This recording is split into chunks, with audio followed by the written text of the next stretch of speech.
went down.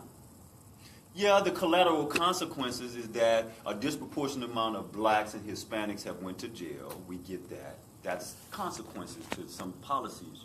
But the overall crime has went down. So just be mindful when you see stuff like that, because guess what? It can sway your opinion on some things. All right, anybody else about Stop and Frisk? I like Stop and Frisk. You don't like Stop and Frisk? Why not? Like, if a cop came and did that to me, like, I wouldn't like that. Like, I feel like, I don't know. As a citizen, I wouldn't want any, like, a random person to come and search me when I know I don't have anything on me. But it's so easy to be Stop and Frisk because all they need is probable cause.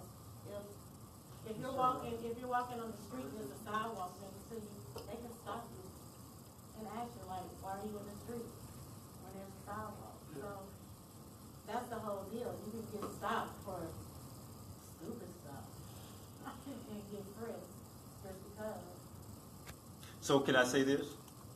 Can I help you out? Most likely you're not going to get stopped. Can we be real? Yeah. Let's be real. Can we really be real? 100%. I'm all for it. I'm not going to touch you. I don't think I should touch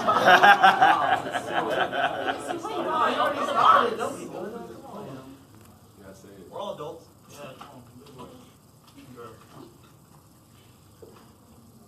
Let me tell you something. Camarino, I'm just going to go out on a limb. You really don't have to worry about Stop and Frisk. I don't have to worry about Stop and Frisk.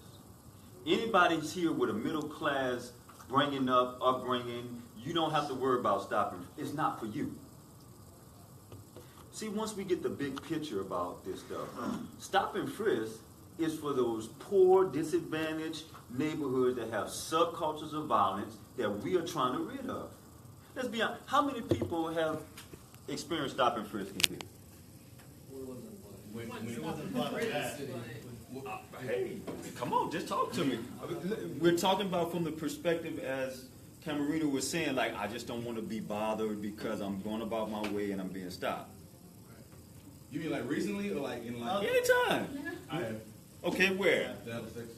Okay, and give me the scenario. What were you doing? I'm coming from school. I was a high school senior. Uh-huh. Coming from school, I was walking to McDonald's. And I wasn't hang out with him. But I had stayed at school for something. I forgot what I stayed at school for. Anyway, but I usually walk in a group. I was walking myself. Okay. So police officer came in. I guess he was training somebody. Okay. Came up to me, stopped me, frisked me, and then they wanted to see if I was part of a gang unit, if I was part of anybody, anything like that. Then let me go. I'm 18, so I don't know the law per se. But I did stop. They did frisk me. They did ID me. But there was no reason for them to do that. Makes sense. Now watch this. The neighborhood you were in, fairly good neighborhood? Yeah, it was okay. So? Would you say it's good or bad? It was, well, all right, Garland, Texas is a suburb of Dallas. Gotcha. So it's all right. The part, I went to South Garland High School. The part of it that I was living in while I was walking down the street is suburban. So it's not really, but gang unit, if you go a little East Garland, yeah, that's where the gangs and stuff are. Okay. I was more like South Garland. So Good. Now, one more thing. How were you dressed? Middle class outfit? I had a white t-shirt on and blue jeans.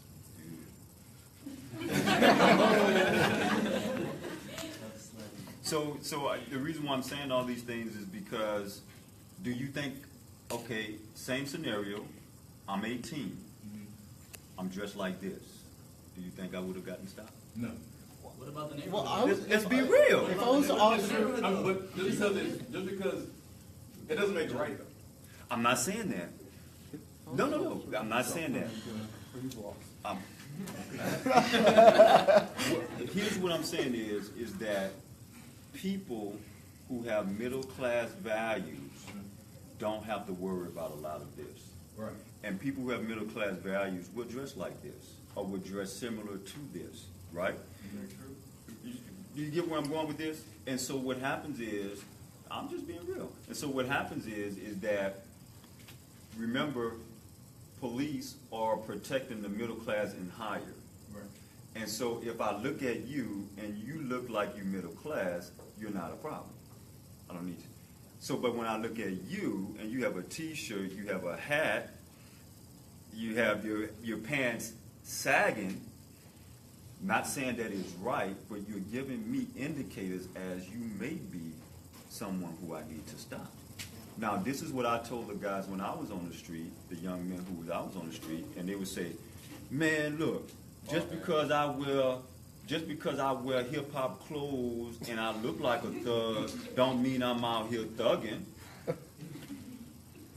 And you know what I respond to and I say? I say, you're absolutely right.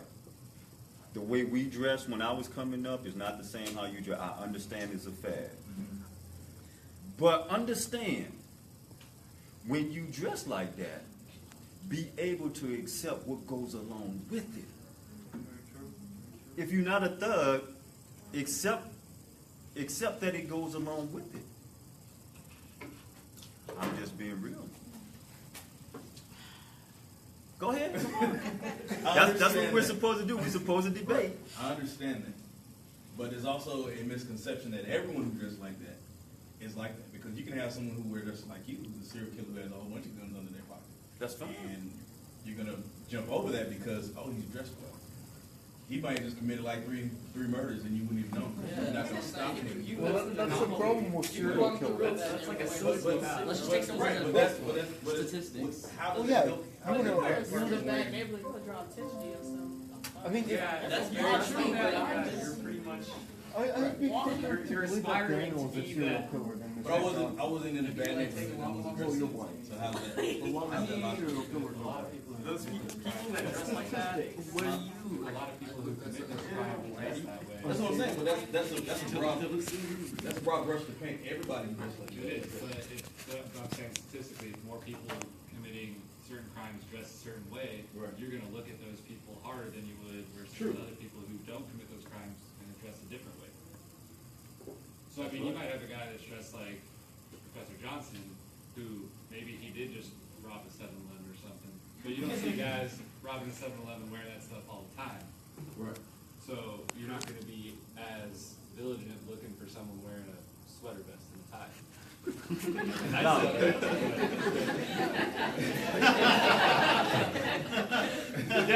Is that coming on? No.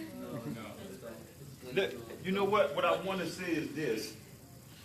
Daniel, is blanket on and on? Is it green yet? No, it's orange. I might have to You get can wait you. for it to go solid orange and then you can turn it back on. Huh? Wait for it to go solid orange and then turn it back Oh, okay, so it's gonna come on? Okay, so because I'm a realist, there's a method to everything I do. And so there's a reason why I dress the way I do. Right? I'm in a professional environment, but I'm a black man. And so therefore I know the stereotype that goes along with a black man. I was just gonna say. Come on, you have, but see, this is where blacks don't get it. If you want to fight the system, if there is a system, you have to fight the system from within. You have to wear your spyware. Right? Yeah. So how can I fight the system with my pants hanging down and I'm a thug? Not very well. Come on. So you have to be smart. And most African Americans are not emotionally intelligent. They're emotions, I didn't say here, emotionally they're unintelligent. Because when emotions rise up, they want to fight or they want to cuss. And you get a white person who's emotionally intelligent and will break them down with academic words and make them just feel this small. Because we haven't gotten it yet. It's deep. So anyway, is that on? Because I want to do this before we go. And now it's turning on. If you want to beat something, you beat it. If you feel that there's a system, you beat it from the inside, not from the outside. So, I don't believe there's a system, but just say if I want to beat the system, then I'm dressed like this. They have hired me. They have put me in position. Now I can help all the blacks I want to help. Because they let me in. I'm just giving you intelligence. Let's be real. Now watch this. I did this for a PhD class because, you know, I go to Texas Southern, so they call me Uncle Ruckus. They call me Uncle Ruckus, and they think that I'm Uncle Tom because I'm coming with a narrative that is different from what they're used to. And here's what I will say, is that humanity has evolved. Everything has evolved. The only thing that has not evolved in American history is the mindset and worldview of black people. We still think that we are enslaved. We still think that we are oppressed. And as long as you do that, you will never be able to go forward. I had a student yesterday say it so profoundly. You was in class yesterday. She said, yeah, as long as you keep holding on to it, it eats you alive. Like a bad relationship. It's just like unforgiveness. Unforgiveness doesn't hurt the white man.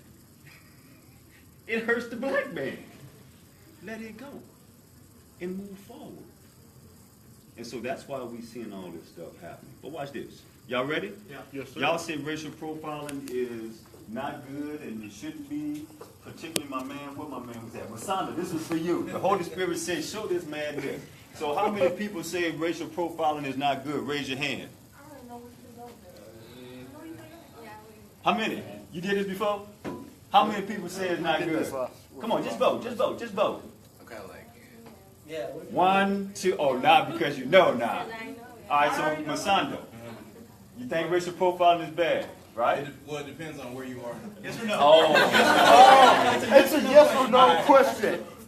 how many people think racial profiling is bad, stopping a person just because they're black? I want to hear that. Yes or no? Yes. Eric? No. Think it's bad? What's the correct answer again? What? How many people? Raise your hand so I can do this. Come on, so we can go. How many people think it's bad? 1, 2, 3, 4, 5, Sandra, 6. No. Yes or no? Come on. We don't have time. We're dealing I with need to do this. absolutes here. I'm gonna go ahead and say yes. Let's see. Who else? Did I get y'all already? You got me already. Okay. Who did I didn't get who feel racial profiling is bad? That's it?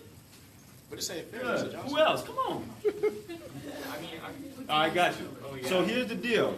And I usually get more hands than this, but most of my students have saw this. Come on, this for you too. I mean, before you leave, go home and impress your family and friends. Now I remember. All right, so here we go. So, Wasanda and Camarina, I just made you partners. I need you to listen to this story and take the story for what it is.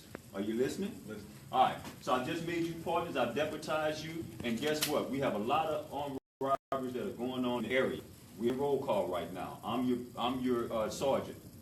Listen, we need to crack down on these robberies because the people around here are scared. I'm getting complaints from the mayor. Listen, tonight is the night. Go out and stop these robberies. Are you geek? You ready to do it? All right. So Camarino and Masanda, y'all are riding. You're inside of your vehicle. You're driving. Drive with me. Drive with me. There you go. So are you listening to the story? So now you're driving. You approach an intersection. There are two cars that you can stop. Both of them have the same infraction.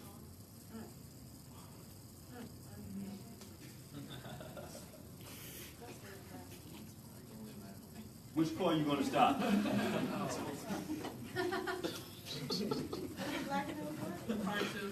That's not fair. Which one are you going to stop? What if it's got a mix? See, what else? Which car are you going to tell your partner to stop? Part two. All right. Which one are you going to tell your partner to stop? You want a dry answer? Oh my goodness. All right. Society would tell me to stop my car. No, which one would you stop? You're a police officer. You just got a roll I mean, call. that already looks like a mugshot. Okay, Now hold on a second. Now watch this. I'm gonna show you what you just said. For you, it looks like a mugshot. That's the average black boy walking around here. That goes into stereotypes. I mean, Listen. What makes that a mugshot? that plain That could be a license. That could be an Instagram picture in his back. Yeah, no. Are you serious? You seen my driver's license? Are you serious? That's a mugshot. Why does that look like? Wait, hold on. Are you saying it looks like a mugshot, or do you say he looks like a criminal? it looks like a mugshot. So you're saying if he was over here, it would be better? I mean, slightly. Y'all fishing now, brother. Y'all fishing. That's the average black person. How's that a mugshot? You don't see that on an everyday basis in black Yes, you guys? At the end of the day, Am I lying? you're relying on a hunch. It's not gonna. What makes him look like a You're a thug? good attorney. Mr. Johnson, we need to put a picture of you up there so they look more similar. But that's my point exactly. My point exactly is, y'all don't do it, but subconsciously what you're saying, you're talking about a background, but subconsciously you're talking about him. Yeah. Right, you got one Because he guy. looks like a thug. But for the average black person, that's just a black person. Yeah. That's just a black young man. But you want to say, oh, it's the background, and no, it's him who you're looking at, and you say, oh, that's not fair because I put a black.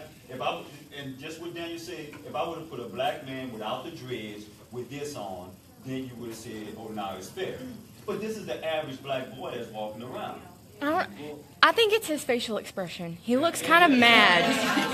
Still, average black boy. Because if you was to take black men in the 60s that dressed pretty much like, in suits and stuff, and had this picture up there, then it would be comparable to the one in picture number 2, because in the 60s, that's how men dressed. They dressed in suits and ties and stuff all the time, with low haircuts and stuff, fades. But now they do look like that, so yeah, that's just a typical person. But of course, yeah, we probably would put him over, just because he does look hard. And I tell you what, if you say that around a black mama, she'll cuss you out. Because she'll be like, that's my boy. He ain't no criminal.